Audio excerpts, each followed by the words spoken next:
It grows up 6 months before it lays down. Oh, absolutely. I was Chris, I was looking for the agenda. Oh, I can tell you how it was there. Oh, sure. Oh, yeah. You get putting Great Clips coupons on my pillow. She's always been really subtle. She's never been an overt nagger.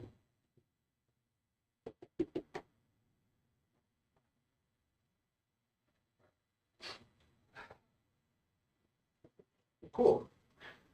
So it is, I guess we're all warming up into the day a little bit, I think. It's a Friday after probably a long week for some of us, or a long month, or a long semester. Long year, it's cumulative. Yeah, it's Cumulative It just keeps impact. building, right? Because we're doing good things. That's the most important part. So, Especially you two.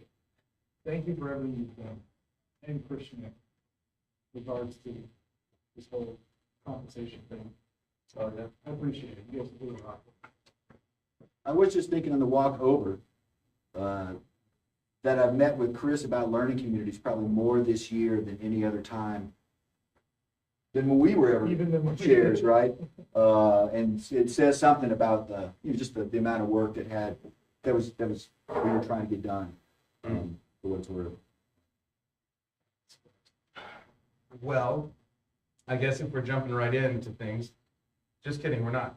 Well, we did celebrations. We said happy birthday to Christian Nick. Do we need to sing? Are we a singing group? I don't know if that's the thing people do around these. I actually assumed that you guys sang. I already heard it in my head. Oh, good. Okay. that is. Okay, good. We won't make it more awkward by doing it a second time. Yeah. Then, and then we do have Heather Horn retiring. She may stop by. Is that what you said, David? She said that when I saw her in the hallway the other day, and then I saw her again, and she seemed to have stepped that back a little bit. So I don't know that we were expecting her anymore. Okay. But you never know. Maybe she thought she was going to walk into some type of, someone jumping out of a cake on their birthday, perhaps. And so she, didn't want any extra curriculars. And she is doing, I think, a retirement party on. May 1st. And I think if Tricia is on here, she may know more about it, or Mary Ellen. I want to say it's a 6 p.m. start, but I think they have to find a different location. So maybe wait for the email. We'll give you an update. But Yeah. certainly May 1st, which I think is a Thursday. Okay.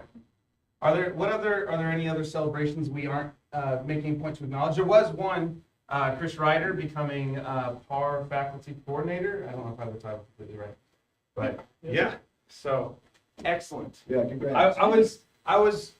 I thought I'd be excited either way, but I was really glad. I didn't even know you were in there, and I'm really glad it was you. I was like, this makes so much sense. So Now we know that you're just going to send new faculty right here. Right to learning if we communities. want you to. That's what it's all about.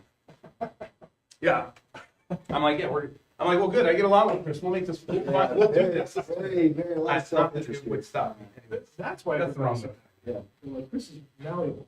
We'll get them to just send the new faculty to our initiative. right.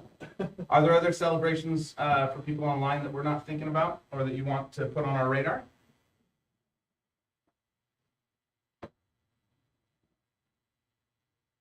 It's okay. Cool. Awesome. So we can jump into, well, do we want to jump in? Yeah, we'll just do it. If people aren't here, they aren't here. But we have a good amount of people. So I did send the email kind of with the summary of, this is the more extended document with a little bit of the history and some of that going on, as well as some resources we wanted to use to frame just this funding model. And so as we're looking at this was just as a reminder, and I know most of you know this or were involved, but we've been working on trying to figure out the best way to adjust funding when we realized we weren't quite in sync with the faculty agreement for over 6 months now, right? And so we had a team of 12 or 13 meet early or mid-fall around October. And then we met twice, I think, with CJ and Deb Hardy. I feel like Tina might have been in on one of those too. trying to figure out just kind of advocating for learning communities, make sure they know the value of it, trying to figure out the best way to fund it and stay in line with the faculty agreement. So the short points are, we've been able to incorporate funding LCs into a regular annual cyclical budget, which is really meaningful. It makes it more established. It means that if it is an official line item and it's not just coming from some random pile of money that happens to be left over. And I don't know if that's a good caricature, if that's an over caricaturization of the past, but it's good to have an official line item that's been thought through, and that whole process with faculty along the way has been really good. Ultimately, we decided through much discussion and checking in with people one-on-one and having the last LC meeting almost be fully dedicated to discussions about the ins and outs and challenges of trying to fund in a way that felt ethical and effective. We did land on fully integrated learning community partners are going to get a 2 credit hour load. We realized part of the discussion was kind of, I don't know if communicating expectations is the right way to say it, but kind of lowering the bar almost to this expectation, I feel like, because we do so many things, and some of us who have been doing the same learning community for years and years, I think it was overwhelming, potentially for new faculty or existing faculty, to think that that was all going to keep happening or happen overnight. And so we recognize that ultimately what we're looking for, we're funding for the approximate 4 hours of work a week in a 16 week course. For linked learning communities, we did want to start honoring that part of the program. We think that a lot of people were doing work toward linked communities, and we didn't want that to feel like it didn't matter, especially since that's can often be a way to build or just right size the response for that particular LC type.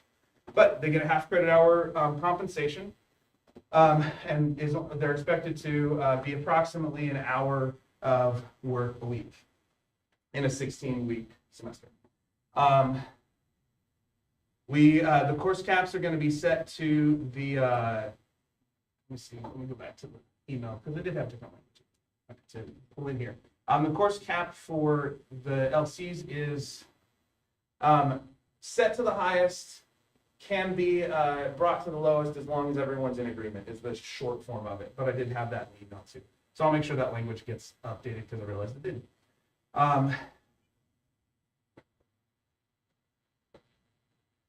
What do you got? Oh, you mean like your partner? Okay. Yeah. So as long as everybody and all the stakeholders involved are good. So like that with leads, chairs, faculty teaching in. Yeah, faculty, us, your chairs should be all we need. Yeah, let me jump in and be super clear, Yeah. just to state your obvious example. This is going to be in an academic, in a faculty decision zone. It's a possibility that if I'm teaching English and I'm working with the division where the lead faculty and the chair want to keep the higher cap, there's multiple reasons why they might want to do that. Then it might stay at a higher cap. It's got to be consensus between the two faculty teaching, and then the two leads, if there are two leads, because every division is organized a little bit differently, and then the two chairs. So, can I ask a question about that? Yeah. Is there a process written up for how that decision might be made, or is it just a conversation looping everybody in? Hey, this is what, like for instance, John and I are teaching the fall, we could say, this is what we're thinking, this is why. Yeah. See all the appropriate people, have a conversation about it, that's good. Okay. I need some, we need some guidance, Chris. I'm kind of hesitant to say that there needs to be a meeting between the two chairs and two faculty and the leads, right? But it can be awkward because if I'm a chair and I have strong reasons of why it needs to be at the higher cap, and I can think of 2 or 3 reasons for that, why a chair might stand that way. I don't want to just make the chair seem like the bad guy. So I'm hopeful that there can be a conversation, so I don't know whether it should be a meeting with everybody, whether it should be a meeting between the two chairs after they get the input from the faculty and the leads. Shouldn't it be the faculty who chair that is, they go talk to their chair and say, well, what about these, you know what I'm saying, have that discussion first, or no? So like, if I'm gonna raise my Yeah. cap, so I go talk to Dave and say, how do you feel about this, and get kind of buy-in that way, or no? That would make some sense, and then maybe the two chairs talk about it. Yeah.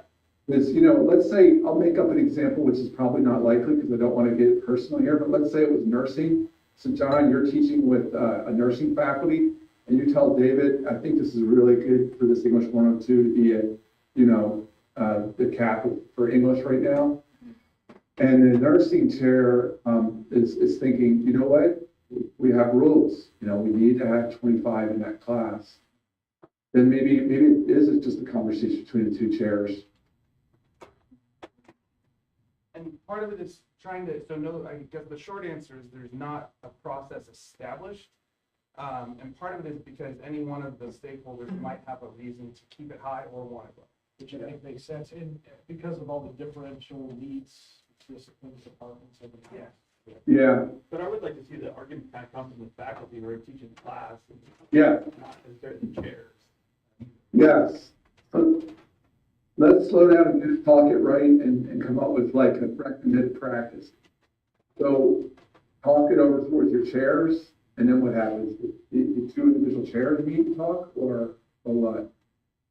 Well, what we always, let me make a suggestion here. What we Yeah. always used to do in policy drafting with LCs, Dave can attest to this, is start with the faculty consulting the LC co-coordinators, because they've got a vantage point that's useful and it's broader. So what we Yeah. can tell them is like, if you go and talk to your chair and establish this by itself, you might be missing something that Dave and I are privy to.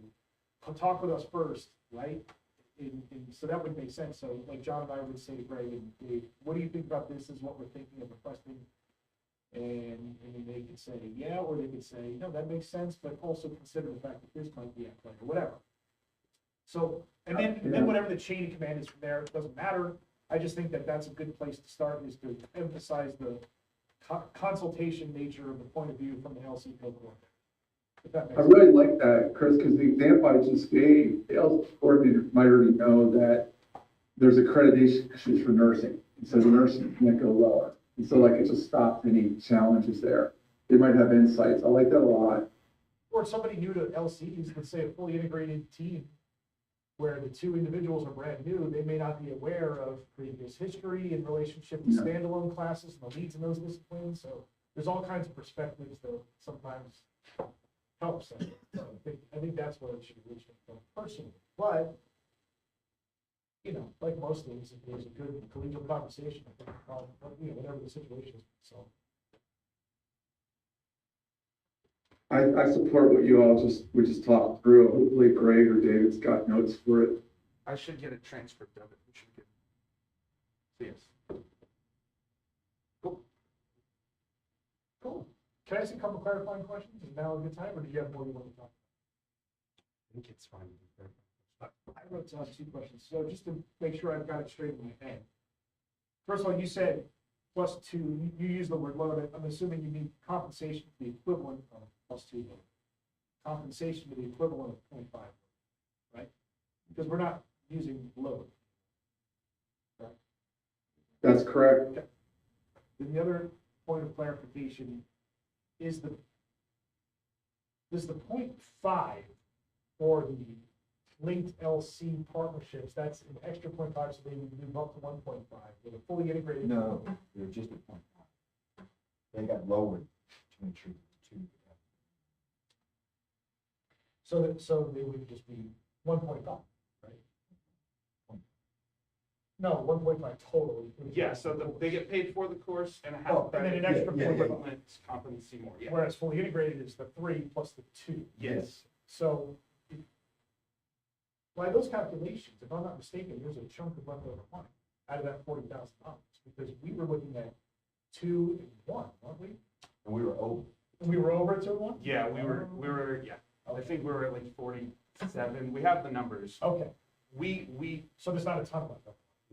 if any, it may have been that Chris said we can do 0.5 and go 700 over the budget. Oh, okay, We think we can find that. got it. Yeah. So then my last clarifying question is, the adjunct rate will occasionally go up?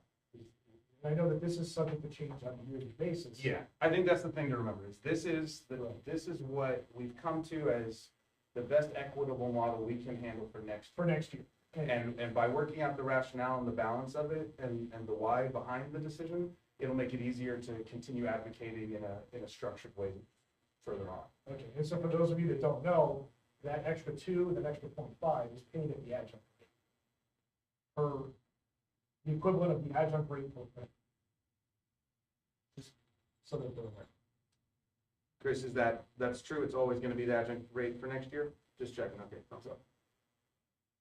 Cool, So, yeah, you just might be saying. good to know, yeah. Yeah.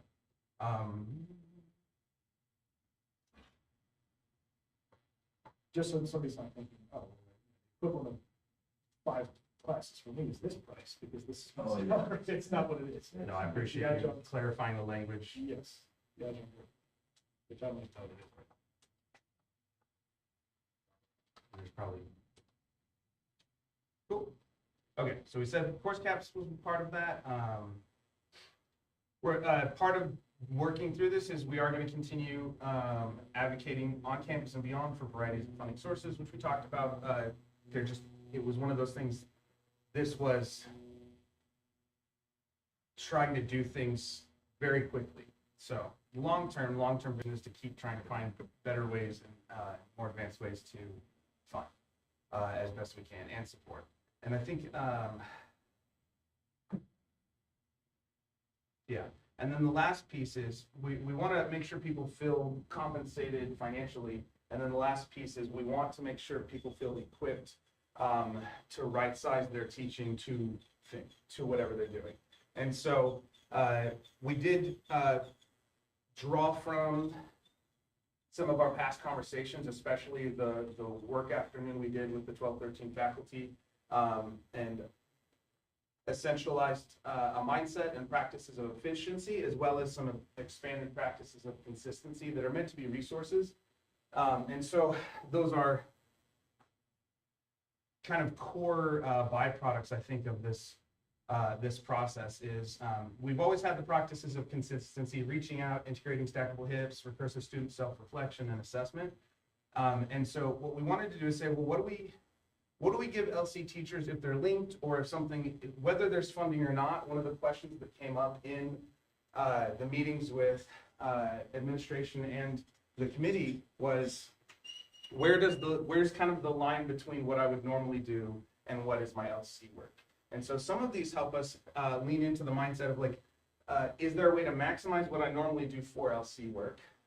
Because that's going to be something that's going to play well with the administration and make our jobs easier, right? So it does both things at the same time. So the list of practices in either of these aren't supposed to be exhaustive, but they are meant to embody the mindset that integration for instructors is meant to minimize faculty burden and decrease the sense of burnout, or just the feeling that this is more work instead of maximizing work when engaging with LCs as what some people see as added work. So some of the things listed on there are just an extension of that mindset. Like, I'm not trying to add another thing to my list. I'm trying to maximize what I do so that it fits. And so that could be sharing office hours with a teaching partner. It could be holding shared student conferences, or let one person arrange the student conferences and one person grade while the other person. So these are just ideas while the other person talks with the students. So these are meant to be a short list of ideas that embody that mindset. And I hope that over time we'll be able to keep adding to it and think about how we already do some of those to make our time efficient for LCs.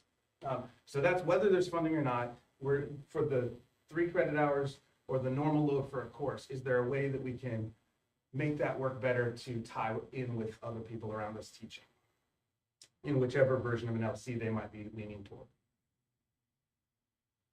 The last appendix, the last of the appendices here is expanding the practices of consistency, and these are things that fully integrated LCs tend to do.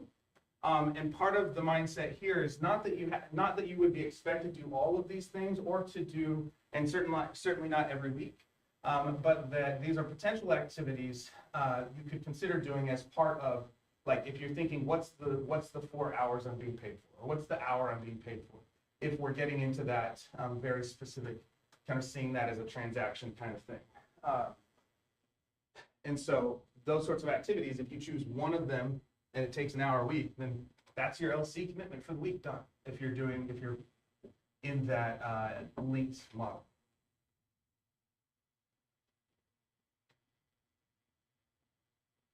It feels like such a long week that I'm like stumbling through this. I can't, like, I was really excited about this, I'm just tired. So if something I'm saying isn't making this clear, ask the questions. But the whole, this was, I thought, a nice byproduct of this whole discussion was like, what are some of the real tensions that were coming up where it feels like more work? So how do we make the work we're supposed to do not feel that way, and still get to do LCs? And then how do we take those practices that make for the best LCs and make them more consistent, or give a list of ideas, if nothing else? And one idea too, that just seems like it belongs in that whole list, would be to collaborate with people who have experience teaching LCs. Yeah. Look at the people online right now. Besides just faculty that have taught me, we have people that have dedicated their careers at Chandler River to practicing the advocacy and learning. So people that are newer to the partnerships can always go to those individuals as mentors. It should be unspoken yet etched in stone kind of an understanding. Yeah. For what it's worth. Yeah, and I would love to see, I think you've heard me say this before, I would love to see par mentors be an LC partner with their mentees. I think that'd be amazing. Yeah. Nudge, nudge. Awesome.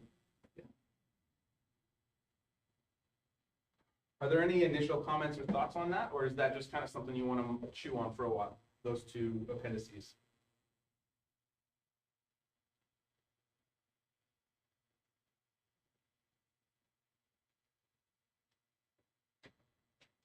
I can choose. Also, if you're here in person, there were bagels, I just didn't have them set up. If you want a little snack.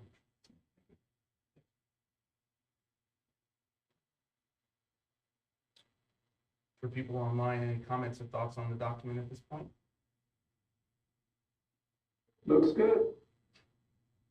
What else do we have on the document? Share the tab, or tab. So as a reminder, some of the professional development we've done and are in the process of doing. So we did have a lunch and learn a couple weeks ago. I had some really good conversation with Karen Villalobos about possible connections with economics and so we walked through that, and I do have that on my YouTube channel, the conversation with her, if anyone wants to go back. Because she was the one who showed up there for that one. We've got another one planned next week that's discussing a variety of smaller potential topics, depending on who shows up, but helping people understand the on-ramp to LCs and possibly organizing common intellectual experiences, the small scale kind of one-offs that we do as possibly a warm-up there. We have the Evergreen Institute next week. Hooray for those coming. But I see a hand. Oh, Dave. This is just one back, Greg, one thing, we may have spoke about it, but I wanted to just maybe get it on the minutes, if that's what we've got here, but also other people's input. I was wondering if these brown bags might be a nice thing to try to do in the fall. I'm sure you've got them in mind. And if we were to do some, whether it can happen during a week of accountability or whether that's kind of too much for people, but I know like Nikki just sent out an email to chairs about week of accountability, knowing that that comes up pretty fast. But maybe something in late September or October, maybe thinking about any kind of recruiting for next year. So maybe, introduce it a little bit in the fall, and then maybe people have some interest to apply. And then we have some new round of training next year in the spring. I realize it's dependent on funding and how much can we grow, but the hope is that we'll be able to grow, and where do we find those faculty? But that seems like a nice place to start that initial seed, knowing kind of what our maybe model moving forward might be with the training. Yeah, I'm hoping to do more. I'm hoping to do a monthly lunch and learn next year, and hopefully for both semesters, and then also look for ways to continue doing PD that can be funded as well, instead of the more drop-in model that is. Yeah. Did I see another hand, or was it just me joining? What up, Miguel? Sorry, that's. Okay, so I've got a modest proposal here from the AI Club. They're wanting to do a collaboration with faculty and maybe the LC's committees on ways to brainstorm interdisciplinary relationship between courses with student input from the AI 4-degree students that are coming up on how to bridge with technology as the linker. And that comes from, in Beth and I's LC. We have one Shark Tank type activity that bridges both our courses. And I got outstanding student input on how to use AI in ways that would benefit the students. In this case, the AI Club, they have to do capstones and they have a search interest. And this will code interface with high impact practices and inclusion of students in the conversations. And they came up with so many great ideas for me to revise that Shark Tank type activity that I think it could be used as a bridge for LSATs in general. Club members get something nice on the resume, and I'd like to share that one of our students, Beth and I students, just got an amazing package, including scholarship for Fordham University, with a lot of it based on their bridging of AI and GBS and English and other stuff. And we talk a lot of stuff about including students, so why not have them help us come up with brainstorm interdisciplinary activities with the point of view that we don't cover. So I want to report back on the club advisor for AI, co-club advisor, and I've got folks really interested in either being involved in a professional development event or doing a Zoom thing or some kind of opt-in, but a collaboration with LCs. And what's in it for us? Free marketing with this tag along to the 4-year degree. They tag their capstones and requirements and kind of service to college. So I think it could be a win-win. What do you LT committee gurus think? I have a question that I want to hear more from you. So would you envision it being about topics or more like structure? Like if you're going to do an interdisciplinary project, here's some structure to help you create it or process. And then one more question. It kind of matters, or I'm sorry, I love it, absolutely love it. Club involvement, love everything about it. It works really good in other areas. How do the students know what part of the class it's going to fit into best? So there's one if I just come make a pitch, they say Trish, Chris are teaching English and reading. But it's another if they know for my English 102, they're required to make like a capstone presentation on campus, right? Yeah. So how are they going to know? And so what kind of help you envisioning? Is it about really how to do the project? And how's the best way to set them up to be able to really connect to the class? Perfect. So it comes both at the assignment level, where the technology use can bridge. So for example, one of the things that we discussed in the AI Club was the idea of a collaboration, let's say, between dance and a film class or a writing class, and using drones to be able to choreograph and then have AI as part of the input. Peer review by AI done in a way that does not become AI use, but in fact enhances critical thinking. So the collaborative partner at the assignment level, which crosses discipline, as well as for the student, just the idea of STEAM versus STEM thinking. So by far, the bulk of the club are coders, the science folks, the engineering folks. And what are they hearing from employers? If you don't have humanities soft skills, you are not as attractive to it. So it bridges the spirit of LCs across STEM and humanities, allows students to learn that process. So don't isolate yourself and just book their engineering. And for us, it gives an innovative point of view, technology that's coming up from a student point of view. And that's where I see immediate benefit for the activity we're doing in our LC for the fall, which I'm now going to have student input in with that we do with Beth and I's class. So more on the assignment brainstorming and the ethos of do not isolate yourself into either humanities or STEM. And honestly, will ride the wave of marketing for the four-year degree in a way that can really benefit and put LCs out in the open as something for others to consider. So it's kind of a win-win-win, totally open to the format, and this is where I need the input for you guys to figure out, because the students are willing, but again, I don't want to tell them what to do. I want them to figure out how to best become members and partners. And this is where the input from the LC committee and our deans and everyone else can leverage.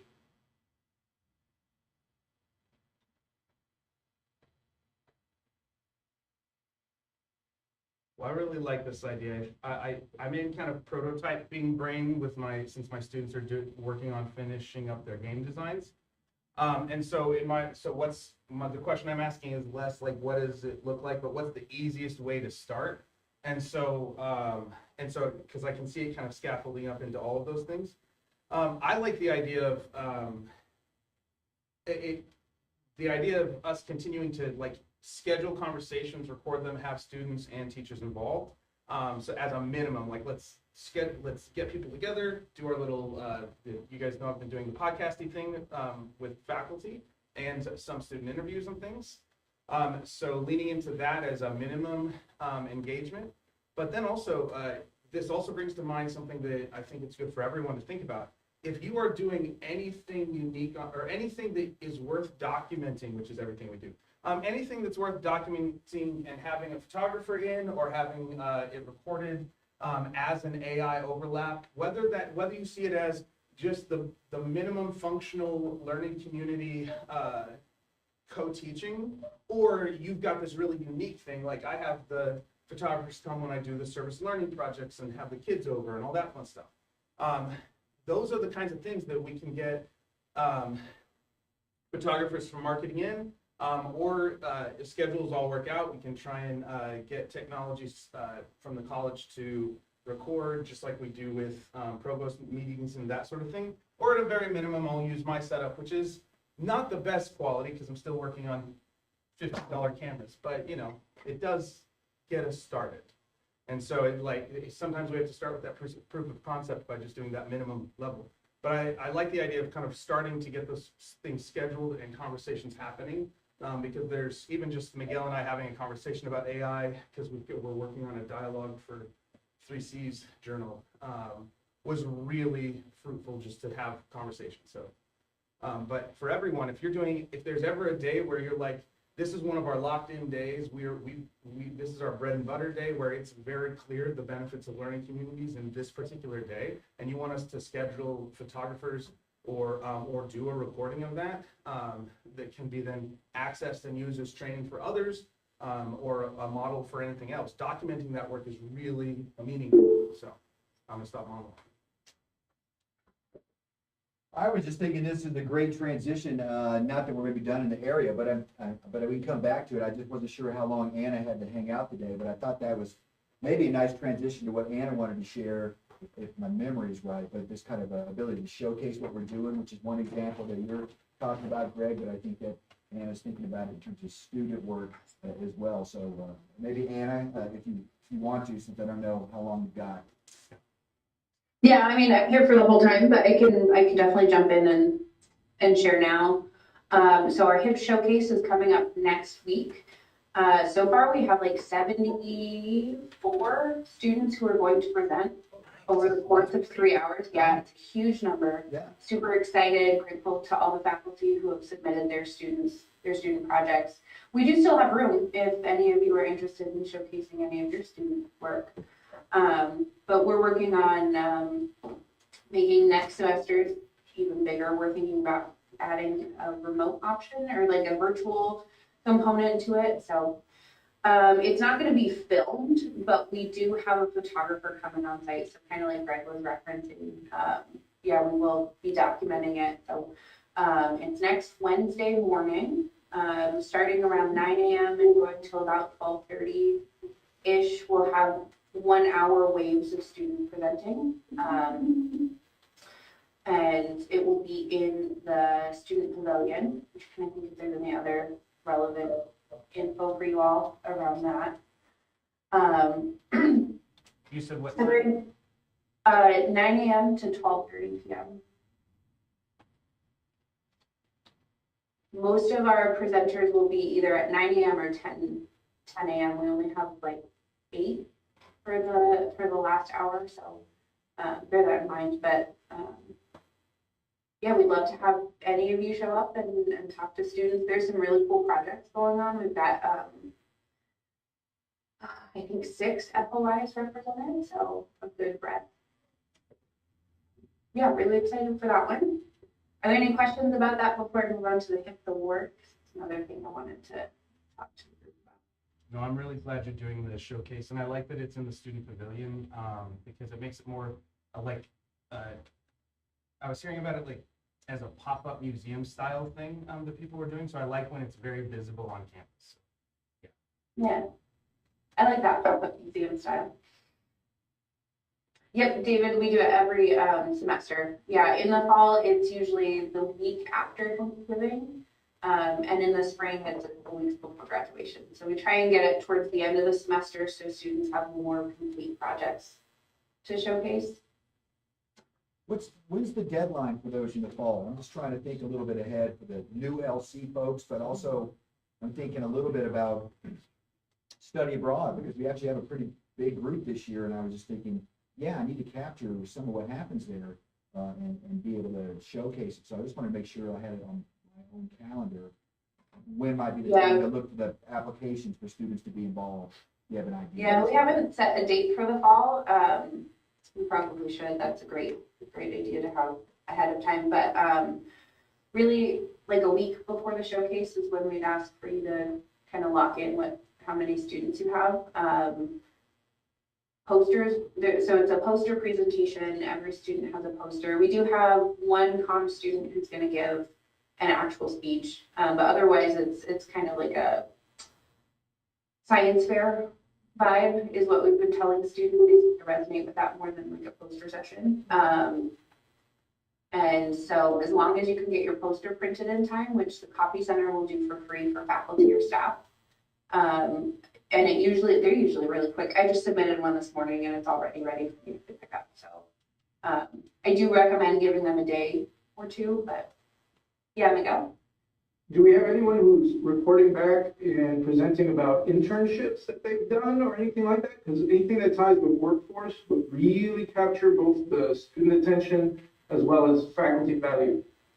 Yeah, we haven't so far. I have reached out to Devin, I can't remember his last name, who does the internships with the city of Chandler. And so far we haven't had any students that are interested, but if you know of students who are doing internships and would like to participate, love to have them. Sweet, I'll pitch that to the AI Club because I know we have a few people doing internships there too. So thank you. Yeah, that'd be great. Devin Mahon. There we go. Yeah. Thanks. Yeah, Chris?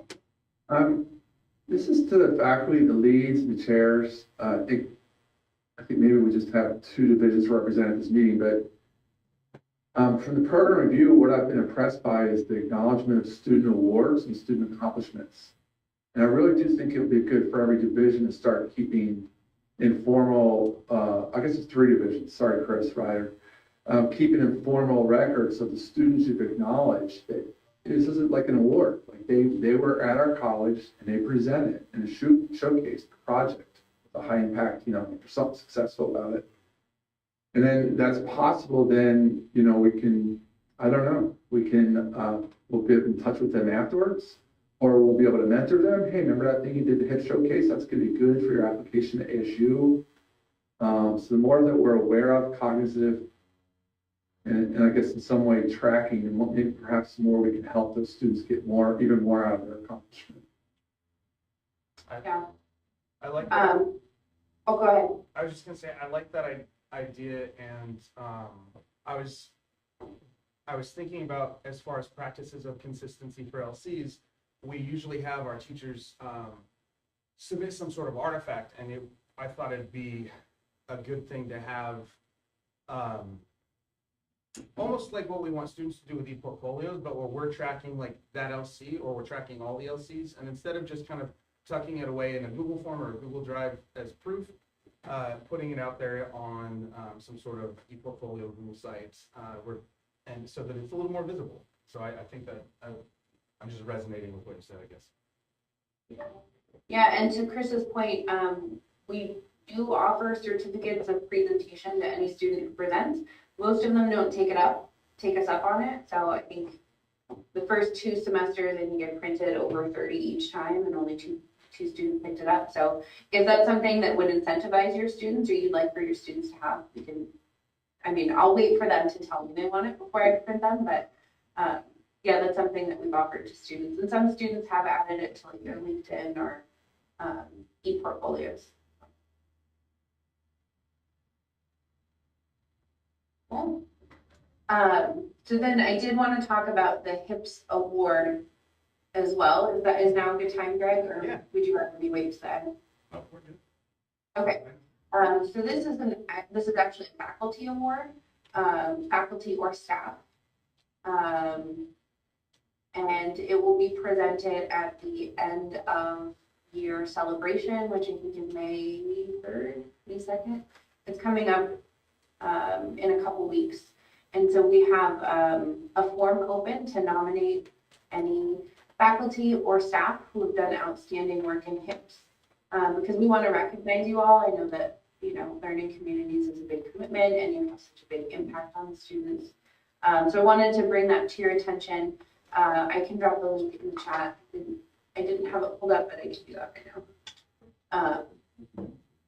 Yeah, and feel free, you can self-nominate or you can nominate your peers.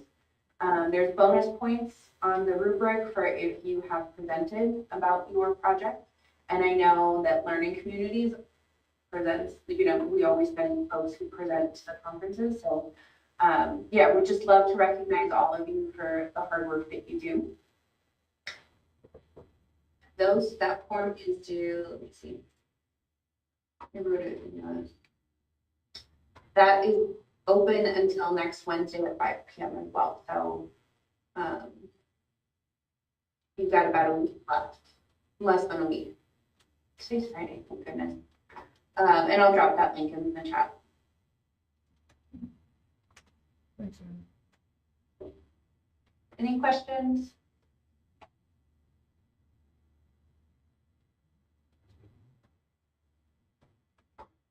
Thanks, everyone.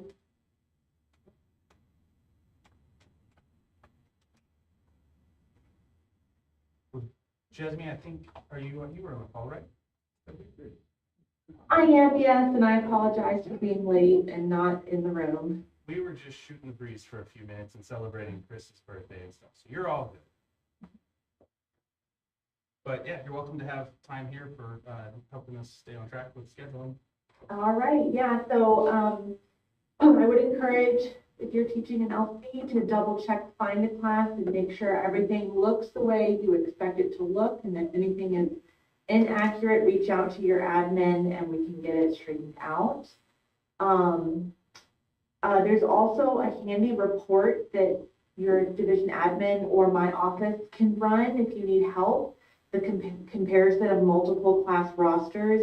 It's really handy to show where there's uneven enrollment and who enrolled the students or provided overrides.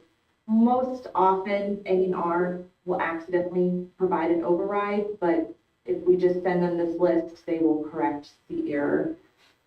I'm also working with a team of division admins this summer to sort of make the coordination process of scheduling approved learning communities after you all have done your approvals a little bit easier. So our first meeting where we just kind of hashed out their frustrations and bottlenecks went really well. And they also had a lot of really great ideas for recruitment that I'd love to share with you, Greg and David. They're very excited and willing to be advocates for learning communities for students if there's ever an opportunity. It was really exciting to hear them speak so highly of the learning communities, the SIS process aside. And you said that was advising enrollment services? No, this is a team of admins. Yeah. But anyway, that's our summer project, and I'm hoping to have something better in place for the admin and my office to get learning communities scheduled a little bit easier in an SIS Well, if you guys are doing anything, if you're having any sort of meetings, coming up or over the summer and you think it'd be beneficial just to have one of us in the room, David and I think are Definitely. most somewhat around during the summer, between the two of us, yeah. Definitely. Once we have something more solid to show, we will definitely be involving you all. We're also, I'm happy, I love rooms that are brainstorming too, so if that's any, I'm good with prototype. But I understand people like polish. Cool. Thank you for that. We appreciate, and yeah, you've been doing really, like, there's a backbone of work that scheduling does for us that we really can't ignore. And so I thank you so much, Jessamine, for what you and your team are doing and working with each division's admins to make sure things are staying on track.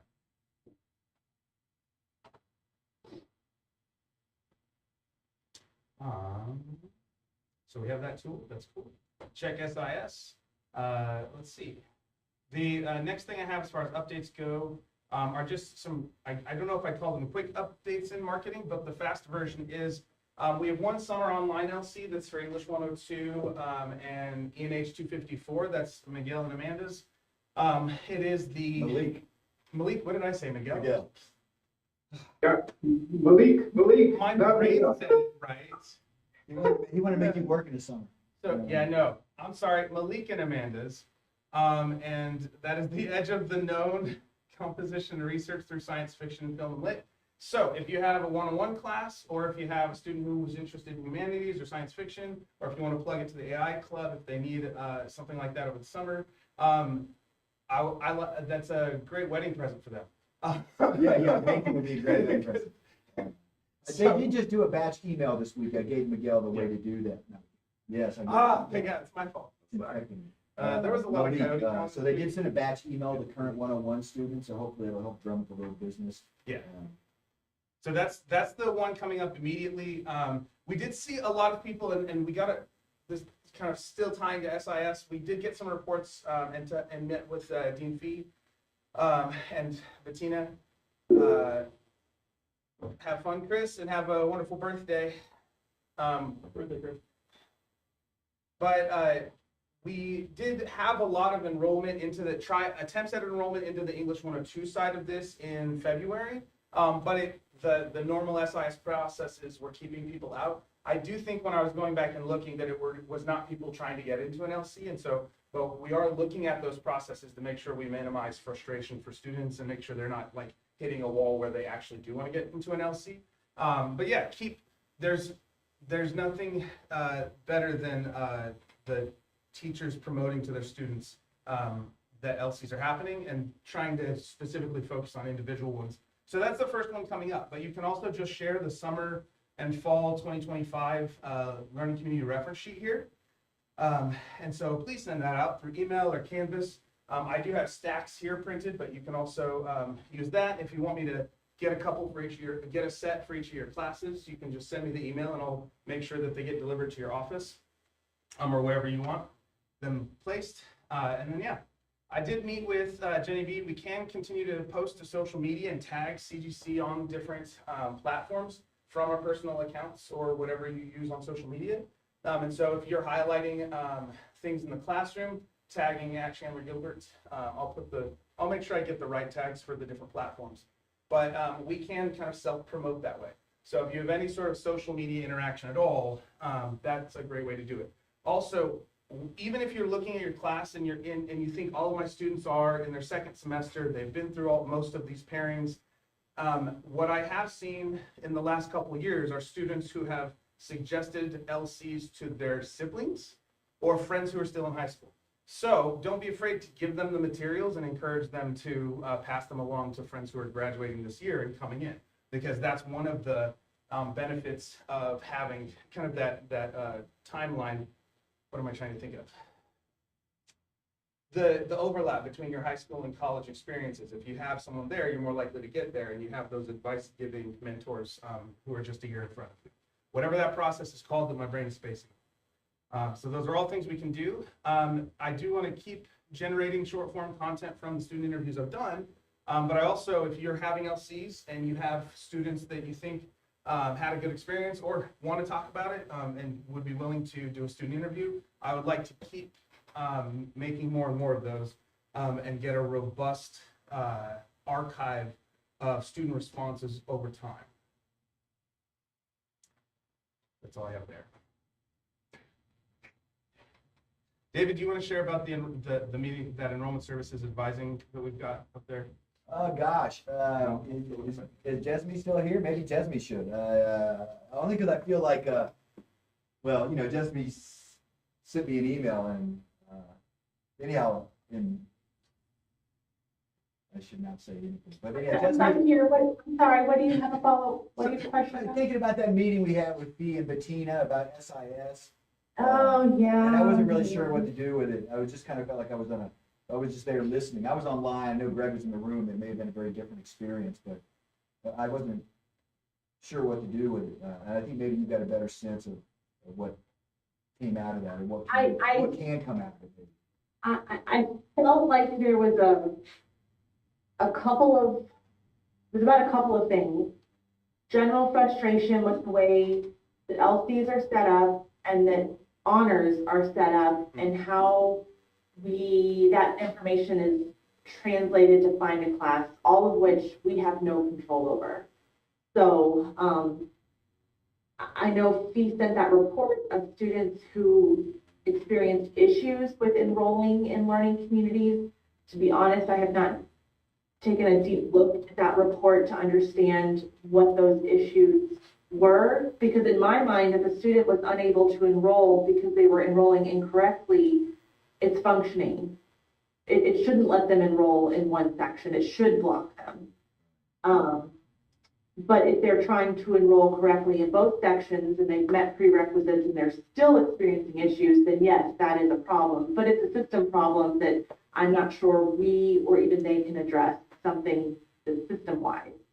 So I think we will definitely have to follow up and give some more explanation. But if Bettina or any of her team have other ways of doing this or connections to make improvements in these systems, I am all ears and willing to do whatever it takes. But, you know. Yeah, I appreciate it. Like I said, I was like, I know there's challenges, but I guess I've just gotten, you know, used to them? used to the fact that for 15 years there's challenges, and so, you know, what's new there? Like, they're not that I don't fix them, but progress. So I wasn't sure what to do with it. It seemed very status quo-y to me Yeah. anyway. And it could be just because that's part of enculture. Actually, it's kind of an interesting thing to think of it as an enculturation into the standard problems with LCs. Maybe not the honors thing, but like recognizing what Jesme said, that sometimes this is why this process is here, so that they don't get into the wrong class and we have misenrollments. Right, because we've had those problems too, Yeah. which can also wreak a lot of havoc, right? When you have to empty a bunch of students out of classes, especially for faculty who don't check over the summer, you don't find out until accountability. Yeah. Then you purge a bunch of students, and then maybe your LC doesn't make, or, you know, our fill rates are down, Yeah. which is, you know, something I never paid attention to, but now, you know, in chairland, you know, people are looking at your fill rates, and so, you know, even having an LC at 25 versus 22, and then not meeting it, you know, is something that shows up on a report somewhere, right? You know. One thing that I did like from that report is it tells us exactly which LC sections people are trying to get into. And so we can start, like, I started digging into individual students and especially the ones who are trying to enroll for the summer LC, trying to see what where they ended up enrolling to get a sense of the story. And it was a really good way to say which LCs are like getting attention or which courses are getting a little bit of attention. I thought that was really meaningful. It was a good thing. I only went through like the first 7 or 8 just to see if I was missing anything big, but I'm going to keep working through that report. We do have a follow-up meeting with the team on April 28th.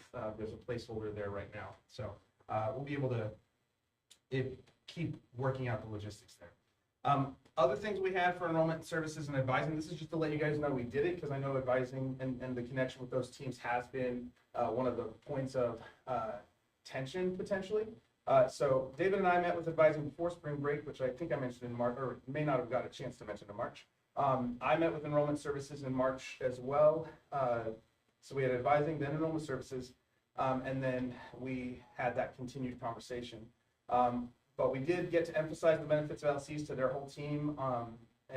And I've stopped by the desk in the main welcome desk over there a couple times to make sure they have materials and make sure they know what LCs are at the counter level. And then we did Q&A, presented from summer LCs, and kind of explained a few of the ins and outs of those and why they're good and the tags and stuff. I think the last thing is, I know David is, especially you've been advocating with Allison to try and get more of our involvement. What's the thought process there? What's your vision for that? Well, one of the things we've always, and this goes back to Ryan. Ryan can speak about this probably quite a bit, at least historically, but I guess he's still over there, right, Ryan? Since you're here, Ryan. But, advising like many areas of the college, super understaffed. Used to have a lot of turnover, probably still the case, and part of the reason they're understaffed. And then they get super busy during that kind of July, August kind of peak season. And of course, for us as LC faculty, we're watching enrollments and wanting, students to get into our learning communities, but thinking about some kind of way where we can kind of, as much as we rely on advising to do things for us, including make those LCs fill, we thought this would be a way for us to do something for them when they had a need. So if there was a way for us to get some kind of training to be up to speed, so we could be kind of useful over there as opposed to maybe just in the way. It was something that we thought we could do, just kind of, and, we wouldn't, I can't imagine we would get paid for it, but for people who are teaching LCs in the fall, they'd have a kind of a vested interest in wanting to see LCs make programmatically, right? So that there might be some kind of reciprocal relationship that we could work on there. And, we could learn more about what they do and help them do it better maybe, and they could learn more about what we do and help us do it better, and just trying to find a place and a time. So I know Austin met with her last month, and she seemed open, so I emailed her about, let's try to get together. And then I did a follow-up email this week, knowing that we were going to have a meeting and wanted to have something to maybe report to the Austin. Austin wasn't able to make it this month, but I don't have a follow-up yet. And I don't know if Ryan can speak to that, but I know that Ryan's here, and Ryan can speak to some other things probably happening in this area. So not to put him on the Not to put me on the spot. Not to put him on the spot, but Put he's you on the here. spot. And this is a guy, his spot here may not be until 12 o'clock, so I want to make sure he gets his time. Anything to share or anything insight on that, Ryan, in terms of just how that's happened over the years and where we're at? I know you're not Allison, can't speak for the area. Yeah, but the area does report up to me currently, so I can give you, I think, a pretty thorough update of what we've done over the past year that you may not be aware of. We've really been intentional to increase our first year advising capabilities. The majority of our students are the first year students. And this is traditionally handled through Coyote Kickoff, if you're not familiar. It's a two-part process. We have a pre-advising Canvas shell, and the students must complete before they set their initial advising session. And so beginning last summer, we got our student success team trained by the advisors to be involved in Coyote Kickoff. They started taking that on, and they've continued that through the spring and are now taking individualized appointments with students in addition to the Coyote Kickoff sessions themselves. We also have the early college advisors that are providing first year advising at the high schools. I think we have 6 or 7 of them now. They're part of Lambert Yazzi's team, and they directly advise the students. Same process. They go through pre-advising, and they complete that. And our student success team has a couple of focus. We have a Title V grant staff that focused on students who are Pell eligibility, providing advising to them, and our adult reentry analyst like Sean, who focuses on the students that are 25 and over. So we were able to reduce the demand for advising so significantly last summer that they sat around with not a lot of things to do the week before classes, which is really rare. I was quite pleased. If I had been able to throw bodies at the fall of my face when I ran advising, I would have, but I had it now, so I did. And we're looking to be more aggressive with our approach this summer. So we're starting our in-person Coyote Kickoff sessions much earlier. Historically, they started in August, last July. Last year, we started them in mid-July. This time, we're starting them in the first week of June. And it's going to begin once a week. So it's a great opportunity as long as I'm in this role, I'll work with you guys to set up some training. And I'll give you dates that we're gonna be doing those in-person sessions. And we can figure out how we can work together to really support the students entering in the fall. Like I said, once a week in June, we're gonna be doing those sessions. Twice a week in July, we're gonna be doing those. And we're holding off on August until we learn a little bit more about what the traffic's gonna look like. Because I know we're already up in enrollment so far, right as of today. But we don't know where we're gonna be as we get through those initial summer weeks and into July. So I feel like we've got a solid plan, and it's a very collaborative plan. It can be more so if you want to be involved. So I won't turn away help, but I will give you guidance on what they can look like. Awesome. Good to know. Thank you. Yeah. Thanks, Ryan.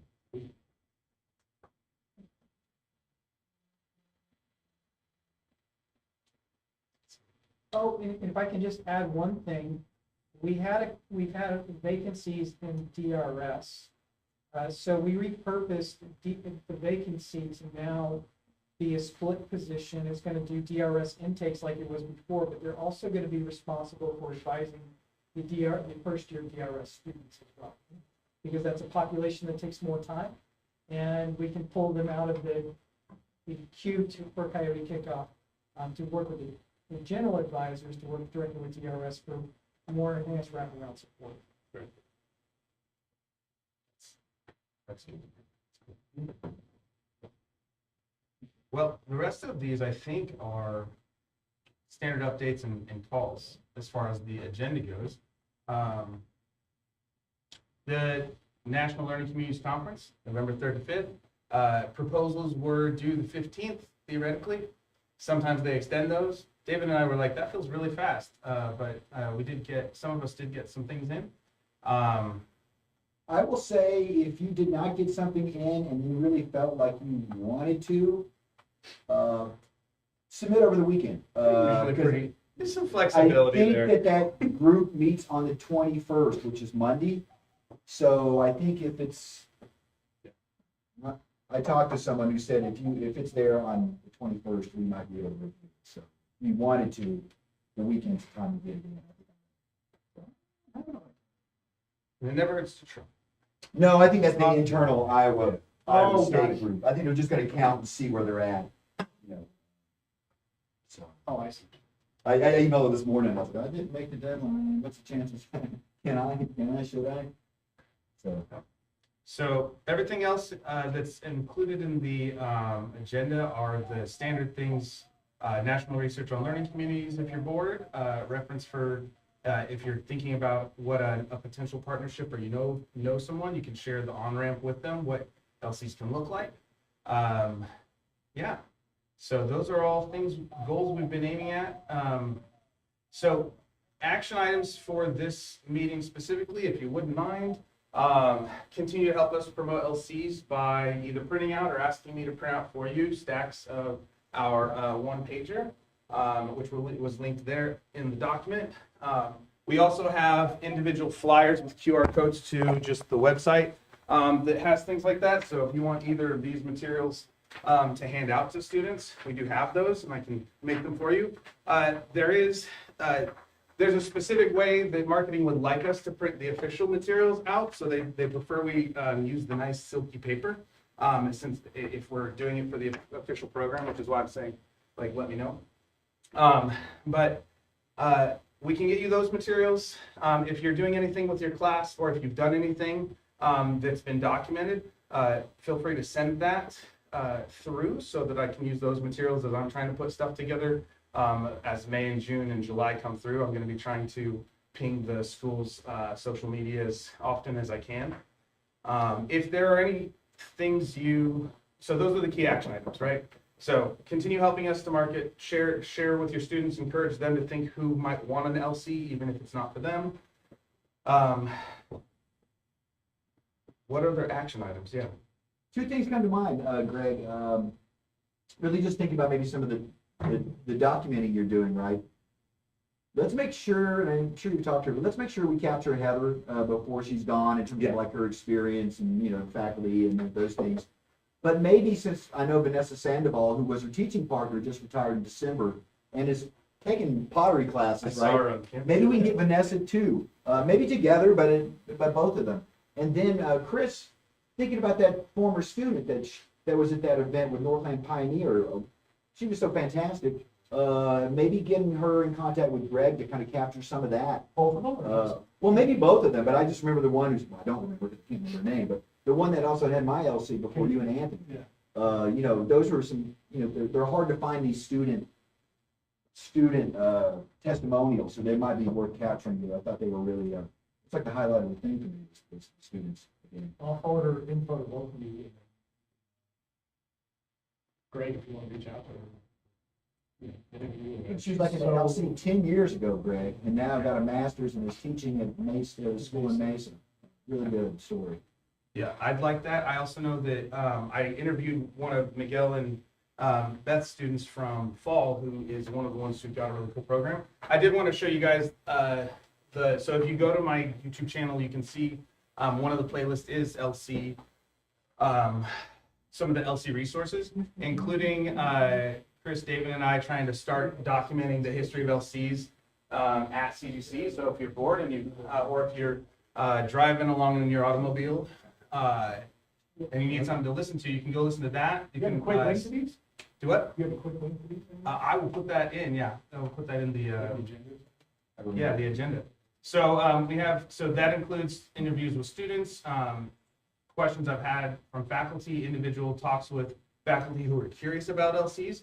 And each one of those I handle a little differently, but sometimes I always end up kind of trying to answer core questions, but each one has its own thing. So it could be fun for you to listen through and consider what it might be to think about their discipline as a teaching partner. Some of them, like Mike Bryant, he shares some of the things he does in his class for the purpose of, if someone goes back and listens to that, they can go, oh, how might I line up with his COM curriculum or the way he does things? So just know that those are there, and I'll put the playlist somewhere here. I see Miguel's hand. And that student that you interviewed was the one that got a really great package scholarship for them. And I made it a point of interest in his letter of recommendation to mention where the communities were and how it was different. So including that, in faculty letters of recommendation, it's a great way to create a sense of LC value and mentioning that to other students. So LCs did make the students stand out in transfer and scholarship application. Hey, Miguel, do we have, or did you record that scholarship like we did for those student awards for the program review? I mean, it may have been last cycle, but if it wasn't included, can we, will you share with me so I can include it? Because I think, kind of like what Dean Schnick said, was trying to keep track of those student awards for program reviews down the road. So if you'll send that information to me, if it wasn't part of the last one, I'll. Yep, we'll do. We'll do. He just learned 2 weeks ago. So. Okay, yeah. Thank you.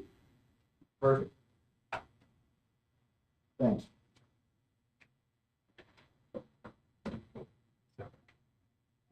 Are there any things that anyone else is dealing with in their LCs, things to celebrate or in their area, things to celebrate or concerns that are coming up that we haven't addressed yet? That we might want to think through as if we're thinking long-term about the next 6 months or Well, long year? term, it's going to be interesting to see how AJAC impacts enrollment in some of these classes. Yeah. And that's going to have a residual effect on the LCs. That's not till fall 26. Fall 26. Yeah, so next year. Yeah, I wonder what that'll do. So keeping an eye on what that might have go on. Is that going to, I imagine, I would assume, for Thanksgiving impact. Are you seeing a significant impact in how your current courses may transfer into the new AJAC? I think the concern that I have is that, for instance, EDU 292 is such an attractive class for non-ed majors. That's the cultural ones, right? Right. Now it's going to Or anything that was a triple dip or even double dip. Just You a can double only dip. count Yeah, things when it'll be a single dip. it's transitioning into, I can't remember. The new age. Whatever the new one is, yeah. I mean, in many ways, it's supposed to kind of make enrollment kind of a little more equitable across the way because no one has more than one tag. But I wonder how that Yeah. translates, because obviously students ended up in certain classes because of a double or a triple tag. And are those classes still gonna look attractive? Like, maybe E&H 255, which used to be gangbusters for engineering, or Might lose a like maybe, they're like, there's, for one tag, I'm not doing that. Literature and one tag, no way. I mean, a student could always only use it for one of the gen ed designations, but it was expanded to the opportunity to prove different tags, because that would have literacy, humanities, and all the other. Well, engineers, there were a couple majors that could use it for all. For two? Yeah, for three. And that was why the engineers were in there. If you go to literacy or. But, or, Yeah, but it made it nice and flexible. absolutely. So anyway, that's something. Well, I guess maybe it doesn't matter, because there's not an L anymore anyhow, so you don't have, it's like that went somewhere else, right? I mean, it's just not there. I don't know, I mean, I think the courses are still on a pathway, but they were probably on a pathway because of the tag, so will that change the necessity of it to be there? Yeah. And that was coincided, at least in education, because of us renovating a lot of courses, which was almost like, why are we doing this right now? We don't know how this fallout will go. So anyway, there's a lot of question marks, I guess, more than. That's it, yeah. Keeping that on our radar is really important. Thanks for highlighting it. Other things that are coming up in your area that we haven't discussed yet that might be a long-term consideration? Can I ask you a question about the HL? Does anybody know what the institutes? Yeah, well, just to make an argument for it. I mean, I know for instance, in the humanities area, everything has got an HU tag, right? Right. And so there's a couple classes that don't have a tag where people are like, maybe we should go for that one to just create some kind of variety or diversity in the class so that they're not all HU, right? So there's a couple courses, Institutes of the Americas or whatever, American institutions, that it's just another way to maybe get it as, lack of a better word, a C-ish Yeah. type thing. Those culture and humanities classes are the ones I think I saw lining up there. Yeah, so some of the history classes might be there. I know there's a humanities course or two that people are like, oh, maybe that's, and then there, maybe. And E&H will still in the. I would say the majority of them will. I know, I think I saw the email strand recently about the banned books class, the E&H, whatever, 295, and maybe someone was like, maybe that should be not HU, but it's American institutions, right? So like that, there was one example of maybe where someone was like, oh, maybe that's a place for it, yeah. There's a link out here. I'd have to copy my Gmail to find it, and I could send it out to everybody that has a tab in the bottom of every single one. Yeah, this is. And some of them, if they're direct transfers to ASU, that's what they'll get, right? There's not really any chance to make adjustments. It's a weird. Well, Yeah, no. Rio also has something that has similar language for like an academic certificate, which is almost like a 1 year, like if someone wants something after 1 year, that's called like literature and art of America or something like, similarly termed. And it is a strange and interesting phrase. But it is something that tends to have basically the gen ed, humanities and literacy courses, writing and reading, are some of the core for that particular academic certificate, which is almost like the closest thing we might have to someone who only did a year of college but wants something to show for it. So I think, the way it's worded is I have institutions in America, I can make an argument that for institutions in the United, I can make an argument that an EU class fits in, right? Like an education class. I think you probably made a justification for anything, is my sense, But I don't know like how they're defining that. That word, So that's one of the best. Yeah, it's not, none of the EDU. It's no. But it's like, quantitative reasoning, social sciences. but I don't want to take it to you guys, It's a thing to keep focusing on, because anything we can leverage to maximize enrollment, again, anything we know LCs are good for students, anything we can use along the way that is going to support them being in classes that are more streamlined toward their degree is going to be good. So recognizing that this is part of the context we're in, and that if we can engage with it in a meaningful way, that we can increase enrollment in LCs, which is always nice, but also extremely beneficial for students, which is what we really care about, and lets us keep having the fun we have while benefiting students. I think And if you need the reminder, and if this is a data point to end on, unless someone has something else, like one of the reports that David was digging into recently, the SESI report, like students in LCs, 4% more likely than the rest of the college to make it to completion, if I'm remembering that data right, David, right? Might have been 4.5, but yeah. Okay, because it was like, was it 9 to like 13 and a half or something? I think it was. Yeah, so we put the college in double-digit completion rates. If that's any encouragement for the work we do, if you just need to remind yourself when it's a hard day. Put down a t-shirt. Put it on a t-shirt.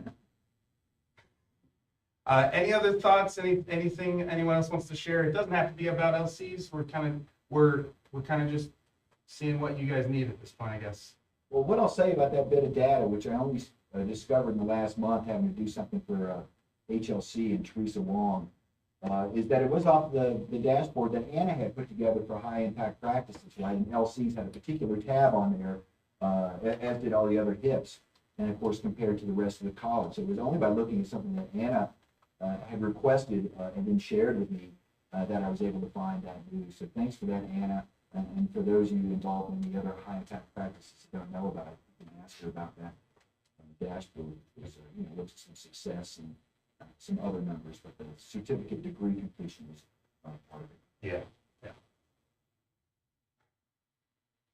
Is there anything else anyone can think of that might help them do what they do for LCs better? Or a place where you know there's a pinch point for what you do?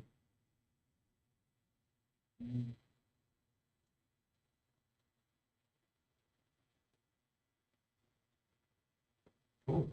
Well, if you think of anything else, feel free to email me and David.